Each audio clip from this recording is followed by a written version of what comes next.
검찰이 이시영 씨를 소환했고 이제 이명박 전 대통령의 소환만 남았다. 네, 이런 전망 있습니다.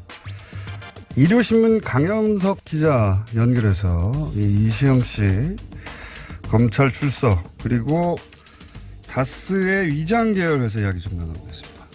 안녕하세요, 기자님. 네, 안녕하십니까. 네. 특히 다스의 위장 계열사 우회 승계에 관한은 일요신문 강현석 기자의 특종이다. 제가 여러 번 얘기를 여기서 했었습니다. 네. 예, 감사합니다. 네. 너무 잘 듣고 있습니다. 네. 사실이기 때문에, 예. 가차이십니다. 예. 혹시 일요신문 강현석 기자 오늘 연결한 이유 중에 하나가, 네네. 누구보다 일찍 다스 계열 회사들. 예. 예. 우리가 이제 위장 계열사라고 추정하고 하는 계열 회사들 혹은 관계 회사들에 관한 취재를 일찍 하셨어요. 포인트를 그쪽으로 네네. 잡고. 그래서 예. 다스 내부자들 혹은 관계자들로부터 여러 이야기를 제가 들은 걸로 알고 있습니다. 그죠? 네네, 맞습니다. 예. 네. 그래서 아직 다 보도는 안 됐지만 그런 관계자들 얘기를 미리 많이 들은 걸로 알고 있는데 혹시 이시영 씨 조사 네. 받기 전에 그런 얘기 들으셨습니까? 이시영 씨가 조사를 받았다는 보도가 나오기 전에 그날 아침이었는데 이제 사실 그 얘기가 그 다스 내부에서 사실 나온 얘기였어요. 그쪽은 미리 알고 있었군요. 예, 이시영 씨가 조사를 받으러 이제 올라갔다라는 내용이 좀 퍼졌었고, 그래서 그거를 실제로 이제 검찰이 좀 확인을 해보니 조사를 받는다 이렇게 얘기가 돼서 그게 이제 좀 보도가 좀 나오게 된 걸로. 보도가 되기 전에 미리 알고 계셨군요. 예. 네네. 그리고 이상은 회장도 지금 곤란한 처질 텐데 이상은 회장과 관련해서는 혹시 그 내부자들로부터 들은 이야기는 없으십니까? 일단 아까 군장장께서 말씀하셨는데, 일단 이시영 씨 같은 경우에는 올라오기 전에 정학용이라는 그 다스 부사장이 있어요. 예. 정학용 씨한테 이제 제가 듣기로는 정학용 씨한테 이제 본인이 한 일에 대해서 본인이 책임을 져라. 이렇게 좀 얘기를 했다고 해요. 그래서 이것이 혹시 이시영 씨가 본인의 책임을 좀 회피하기 위해서 미리 좀 말을 맞춘 게 아닌가 이런 좀 얘기가 있었고요. 그리고 이상은 씨 같은 경우에는 지금 좀 몸이 좀 안 좋다 또 이런 얘기가 있어요. 그래서 병원에 입원을 하려고 했다 이런 정도 소문이 있는데 그거는 정확하게 확인된 얘기는 사실 아니고요. 이상 씨도 그 소환을 앞두고 있기 때문에 아마 좀 그런 고민을 하지 않았나. 네, 이상은 회장 관련해서는 지난 2008년 특검 때도 이상은 회장이 입으려면 폭탄일 수 있어서 따로 빼돌려야 한다 이런 얘기가 있긴 있었죠. 예. 그리고 지금 사실 실제로도 좀 워낙 고령이기 때문에 이게 좀 진술의 일관성이나 이런 것들이 좀 없다고 해요. 평소에도. 그래서 아마 좀 소환을 했을 때 일부러 그래서 오히려 좀 기억이 안 난다 이렇게 좀 할 가능성도 있는 상황입니다. 그래서 이제 병원에 입원하고 하는 방식으로 아프실 예정으로 그런 시도가 있긴 있었다 이런 얘기를 들으셨다는 거죠? 예. 네네. 이거 복수의 관계자를 통해 들은 거기 때문에 알겠습니다. 그리고 이제 위장 계열사 관련해서 워낙 많이 취재를 하셔가지고 제가 여쭤보고 싶은 게 네네. 고철 얘기 나오지 않습니까? 예. 네네, 맞습니다. 예. 고철 회사 관련해서 갈등이 있었나 보더라고요. 이거 좀 정리해 주십시오. 어떤 내용인지. 예, 안 그래도 무슨 녹취록 보도 통해서 한번 좀 언급이 된 적이 있는데요. 여기 이제 자세하게 이게 무슨 내용인지 사람들한테 잘 이해가 안 되고 게다가 주목을 잘 안 하는데 제가 보기엔 이거 중요한 포인트거든요. 누나 이기선, 그러니까 이명박 전 대통령의 누나 이기선 씨가 연루된 건지. 네네. 예. 맞습니다. 이기선 씨가 만든 회사 중에서 동명이라는 동명이라는 회사가 있는데요. 실제로 이 동명이라는 회사는 실제 사업장이 없는 이제 페이퍼 컴퍼니고요. 여기에 아들이 이제 김동혁 씨, 이기선 씨의 아들인 김동혁 씨 그리고 김동석 씨가 실질적으로 이렇게 운영을 해오던 회사입니다. 2000년대 초반부터 다스에서 자동차를 만들면 나오는 고철 같은 게 있습니다. 자동차 부품 만들고 남는 고철을 이거를 다스에서 받아서 이거를 뭐 포스코라든지 아니면 현대제철이라든지 이런 그 제철사로 이제 고철을 납품을 해서 철 스크랩을 납품을 해서 중간에 이제 마진을 챙기는 토행세를 챙기는 이런 회사가 바로 동명이라는 회사거든요. 네네. 예. 그런데 사실은 이 다스 입장에서는 네. 어쨌든 고철이 계속 발생하는 것이기 때문에 이거를 그 중간 회사를 거치지 않고 동명이라는 회사를 거치지 않고 직접 만약에 제철사에 납품을 하게 되면은 이건 오히려 회사한테 이득이죠. 그렇죠. 근데 그런데 동명이라는 회사를 굳이 중간에 끼워서 동명에다가 어떤 그런 고철 납품 권한을 주고 그리고 그 납품 중간에 납품 과정에 생기는 수수료를 이렇게 챙길 수 있도록 그게 좀 도와준 것이 아닌가라는 강한 좀 의혹이 생기는 거고요. 실제로 이제 이 부분에 대해서 아마도 검찰이 조사를 하고 있는데 이게 액수가 꽤 된다고 그래요. 왜냐하면은 다스가 굉장히 큰 자동차 부품 회사이기 때문에 거기서 나오는 고철 양이 어마어마하거든요.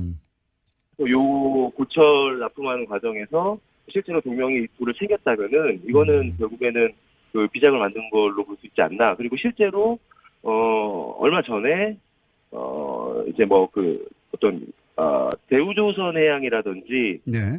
아니면 이제 이런 회사들이 중간에 이렇게 보수 단체들이 그 비슷한 유사한 고철업체를 만들어서 실제로 중간 그런 토행세 같은 거를 챙겨서 문제가 됐던 적도 있었습니다. 예.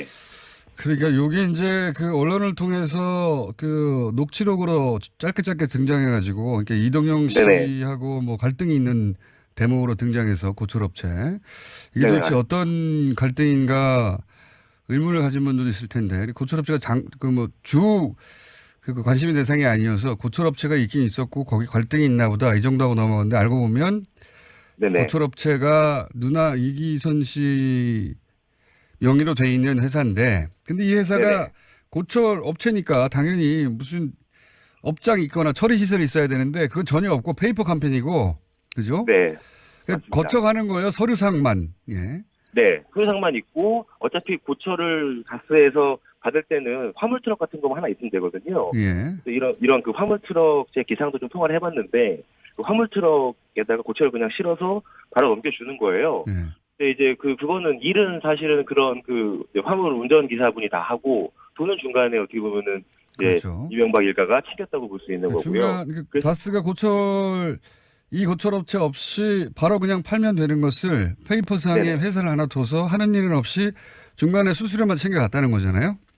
예, 그렇죠. 예. 그리고 그 다스에서 그 나오는 고철 양이랑 그 당시 고철 시세 이런 것들 종합해 보면은 뭐 적어도 100억에서 많게는 200억 넘게 이게 왜냐하면 10년 넘게 이런 계약이 유지가 되어 왔고 10년 넘게 이렇게 고철을 받아 납품해 왔기 때문에 1년에 한 20억 정도는 중간에 매출이 발생했다고 이렇게 좀 계산이 되거든요. 합해 보면은 생각해 보면 여기는 직원도 없고 회사도 없고 아무것도 없기 때문에 맞습니다. 매출이 생기면 다 이익인 거죠. 예, 그래서 이거를 2016년에 이시영 씨가 경영권을 장악하고 난 뒤로 요거를 이제 뺏으려고 합니다. 이거를 동명이라는 회사를 통하지 않고 이제 본인이 직접 사실은 고철 납품하게 되면은 다스한테는 이득이니까요. 그래서 이거를 뺏으려고 하는 과정에서 김동혁 씨나 김동석 씨가 되게 반발을 하게 되고 그래서 이 과정에서 이제 이동영 씨가 이제 리베이트를 받은 사실이 드러나기도 했습니다. 김동혁 씨나 김동석 씨로부터요. 그러니까 뭐 가족의 비자금이 아닐까 이런 의혹도 있고 그 과정 속에서 이제 가족들끼리 다툼이 있었다 하면서 등장한 업체가 고철업체고 이것도 역시 비자금 조성의 창구가 아니었을까 뭐 일부 나눠서. 맞습니다. 근데 그거를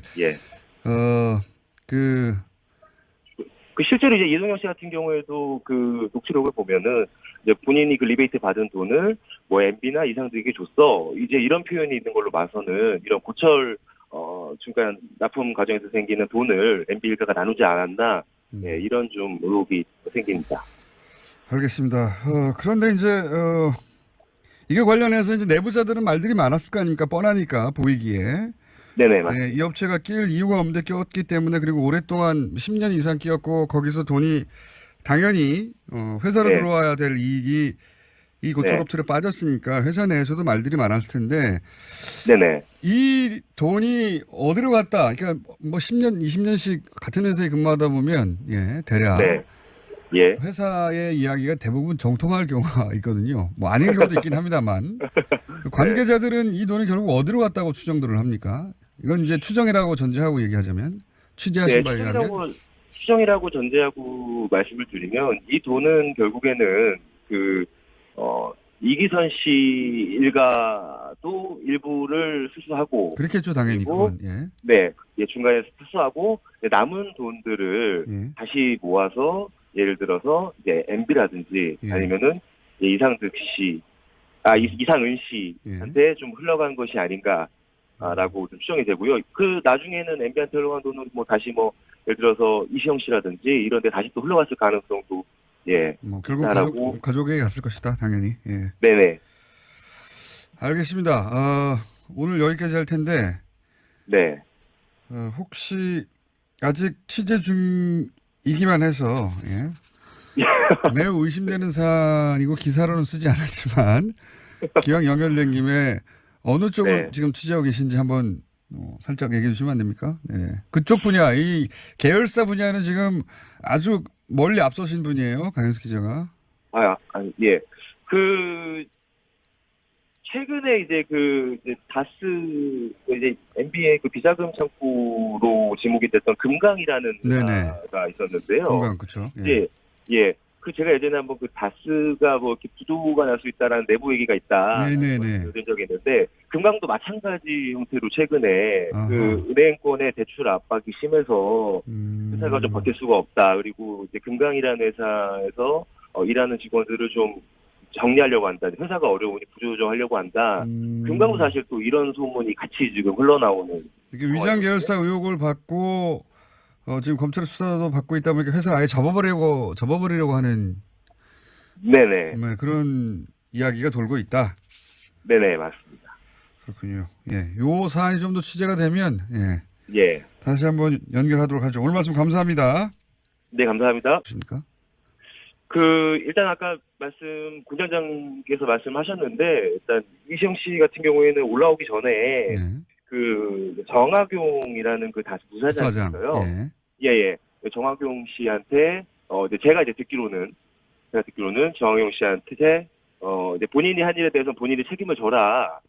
이렇게 좀 얘기를 했다고 해요. 그래서 이것이 혹시 이시영 씨가 본인의 책임을 좀 회피하기 위해서 미리 좀 말을 맞춘 게 아닌가 이런 좀 얘기가 있었고요. 그리고 이상은 씨 같은 경우에는 지금 좀 몸이 좀 안 좋다 또 이런 얘기가 있어요. 그래서 병원에 입원을 하려고 했다 이런 정도 소문이 있는데 그거는 정확하게 확인된 얘기는 사실 아니고요.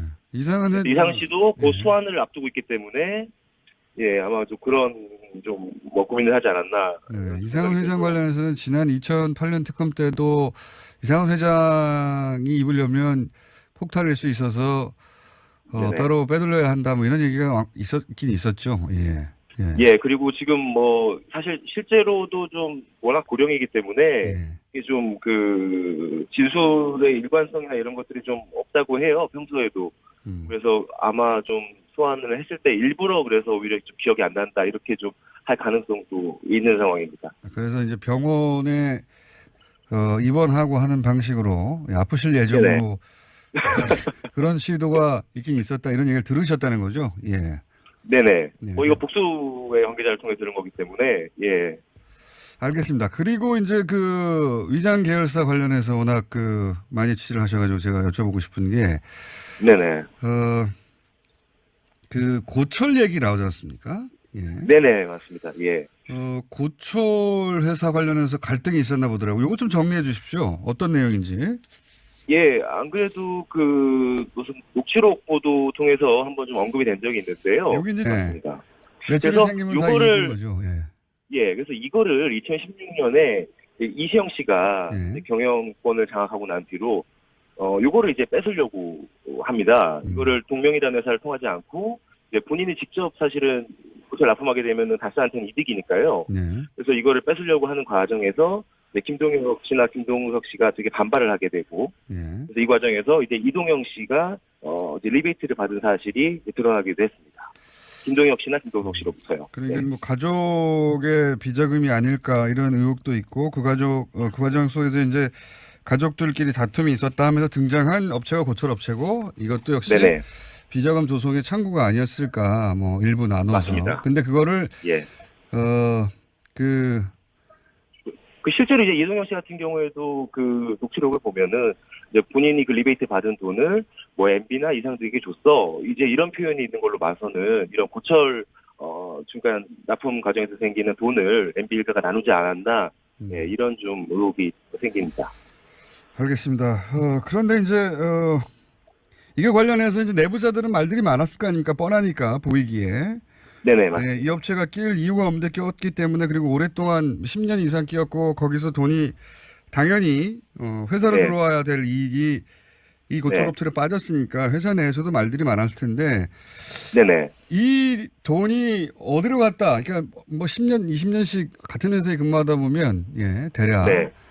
예. 회사의 이야기가 대부분 정통할 경우가 있거든요. 뭐 아닌 경우도 있긴 합니다만 관계자들은 이 돈이 결국 어디로 갔다고 추정들을 합니까?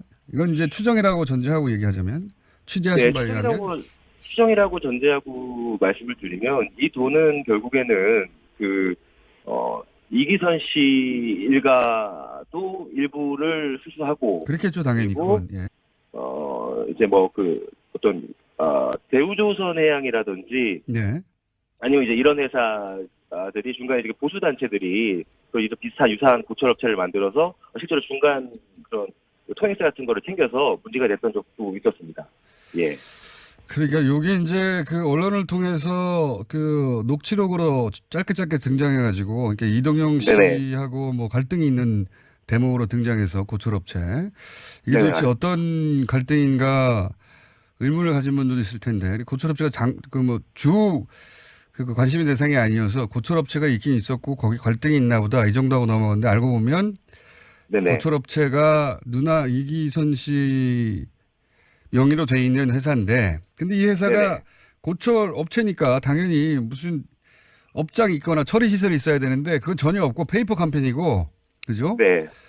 거쳐가는 거예요. 서류상만. 예. 네. 서류상만 있고 어차피 고철을 가스에서 받을 때는 화물 트럭 같은 거만 하나 있으면 되거든요. 예. 이런 그 화물 트럭 제 기상도 좀 통화를 해봤는데 그 화물 트럭에다가 고철을 그냥 실어서 바로 넘겨주는 거예요. 예. 근데 이제 그거는 일은 사실은 그런 화물 운전 기사분이 다 하고 돈은 중간에 어떻게 보면은 그렇죠. 이명박 일가가 챙겼다고 볼 수 있는 거고요. 다스가 이 고철업체 없이 바로 그냥 팔면 되는 것을 페이퍼상에 회사를 하나 둬서 하는 일은 없이 중간에 수수료만 챙겨갔다는 거잖아요. 예, 그렇죠. 예. 그리고 그 다스에서 나오는 고철 양이랑 당시 고철 시세 이런 것들 종합해 보면은 뭐 적어도 100억에서 많게는 200억 넘게 이게 왜냐하면 10년 넘게 이런 계약이 유지가 되어 왔고 10년 넘게 이렇게 고철을 받아서 납품해 왔기 때문에 1년에 한 20억 정도는 중간에 매출이 발생했다고 이렇게 좀 계산이 되거든요. 합해 보면은 생각해 보면 여기는 직원도 없고 회사도 없고 아무것도 없기 때문에 검찰이 이시영 씨를 소환했고 이제 이명박 전 대통령의 소환만 남았다. 이런 전망 있습니다. 일요신문 강영석 기자 연결해서 이시영 씨 검찰 출석 그리고 다스의 위장 계열 회사 이야기 좀 나눠보겠습니다. 안녕하세요, 기자님. 네, 안녕하십니까. 네. 특히 다스의 위장 계열사 우회 승계에 관한 일요신문 강현석 기자의 특종이다. 제가 여러 번 얘기를 여기서 했었습니다. 네. 예, 감사합니다. 너무 잘 듣고 있습니다. 네. 사실이기 때문에, 예. 가차이십니다. 예. 혹시 일요신문 강현석 기자 오늘 연결한 이유 중에 하나가, 누구보다 일찍 다스 계열 회사들, 예. 우리가 이제 위장 계열사라고 추정하고 하는 계열 회사들 혹은 관계 회사들에 관한 취재를 일찍 하셨어요. 포인트를 그쪽으로 잡고. 그래서 다스 내부자들 혹은 관계자들로부터 여러 이야기를 제가 들은 걸로 알고 있습니다. 그죠? 네네, 맞습니다. 예. 네. 그래서 아직 다 보도는 안 됐지만 그런 관계자들 얘기를 미리 많이 들은 걸로 알고 있는데 혹시 이시영 씨 조사 받기 전에 그런 얘기 들으셨습니까? 이시영 씨가 조사를 받았다는 보도가 나오기 전에 그날 아침이었는데 이제 사실 그 얘기가 다스 내부에서 사실 나온 얘기였어요. 그쪽은 미리 알고 있었군요. 예, 이시영 씨가 조사를 받으러 올라갔다라는 내용이 좀 퍼졌었고 그래서 그거를 실제로 이제 검찰에 좀 확인을 해보니 조사를 받는다 이렇게 얘기가 돼서 그게 이제 좀 보도가 좀 나오게 된 걸로. 보도가 되기 전에 미리 알고 계셨군요. 예. 네네. 그리고 이상은 회장도 지금 곤란한 처질 텐데 이상은 회장과 관련해서는 혹시 그 내부자들로부터 들은 이야기는 자세하게 이게 무슨 내용인지 사람들한테 잘 이해가 안 되고 게다가 주목을 네네. 잘 안 하는데 제가 보기엔 이거 중요한 포인트거든요. 누나 이기선, 그러니까 이명박 전 대통령의 누나 이기선 씨가 연루된 건지. 네네. 예. 맞습니다. 그 이기선 씨가 만든 회사 중에서 그 동명이라는 네. 동명이라는 회사가 있는데요. 그 실제로 이 동명이라는 회사는 실제 사업장이 없는 이제 페이퍼 컴퍼니고요. 그 여기에 그 아들이 이제 김동혁 씨, 이기선 씨의 아들인 김동혁 씨 그리고 김동석 씨가 실질적으로 이렇게 운영을 해오던 회사입니다. 2000년대 초반부터 그 다스에서 자동차를 만들면 나오는 고철 같은 게 있습니다. 그렇죠. 자동차 부품 만들고 남는 고철을 이거를 다스에서 받아서 이거를 뭐 포스코라든지 아니면 현대제철이라든지 이런 그 제철사로 이제 고철을 납품을 해서 철 스크랩을 납품을 해서 중간에 이제 마진을 챙기는 토행제를 챙기는 이런 회사가 바로 동명이라는 회사거든요. 예. 그런데 사실은 이 다스 입장에서는 어쨌든 고철이 계속 발생하는 것이기 때문에 이거를 그 중간 회사를 거치지 않고 동명이라는 회사를 거치지 않고 직접 만약에 제철사에 납품을 하게 되면은 이건 오히려 회사한테 이득이죠. 그렇죠. 근데 그런데 동명이라는 회사를 굳이 중간에 끼워서 동명에다가 어떤 그런 고철 납품 권한을 주고 그리고 그 납품 과정에 생기는 수수료를 이렇게 챙길 수 있도록 그게 좀 도와준 것이 아닌가라는 강한 좀 의혹이 생기는 거고요. 실제로 이제 이 부분에 대해서 아마도 검찰 조사를 하고 있는데 이게 액수가 꽤 된다고 그래요. 왜냐하면은 다스가 굉장히 큰 자동차 부품 회사이기 때문에 거기서 나오는 고철 양이 어마어마하거든요. 요 고철 납품하는 과정에서 실제로 동명이 돈을 챙겼다면은 이거는 결국에는 그 비장을 만든 걸로 볼 수 있지 않나. 그리고 실제로 얼마 전에